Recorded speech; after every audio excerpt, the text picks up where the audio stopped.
Okay, so I want to break down this fancy little bit of footwork. I'm not sure I've seen anybody else demonstrate it or talk about it. I think I stole it from Grappling. I might be wrong with that. So I'll put a sequence that I used it in from sparring in a little bit, and I'll show you kind of the breakdown of how I got into that position. But essentially what happened was I got into this reverse leg drag position here that I completely stole from Chelsea. Spin around this way.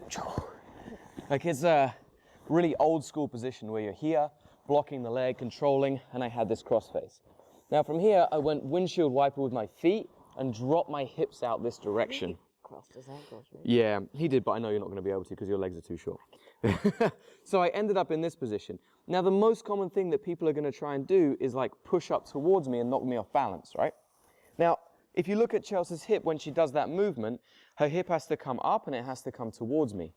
If I place a hook underneath her leg, if she tries to come up now, it's impossible for her to bring her hip over the top.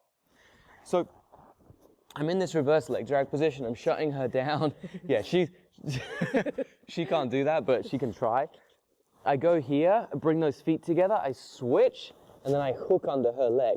Now when she tries to lift, even if I drop my hip to the ground, it's going to be super hard for her to complete the movement, come up on top. She literally can't. And in that moment where she has to settle back down to the ground, I can then force the mount position, okay? So I do this all the time when I'm kind of facing back towards someone's hips. I hook behind their leg, keeping my knee down, okay? And then when they go to bridge in, it's very, very difficult for them. Okay, so again, the movement one more time.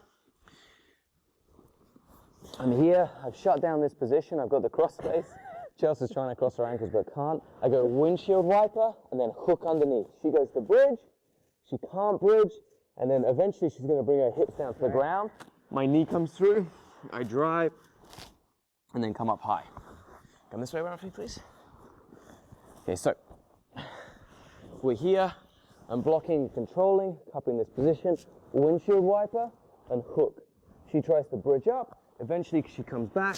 I drive through, turn my hip, end up in mount. Okay. Worst case scenario when this happens, which it doesn't occasionally happen against really, really big people.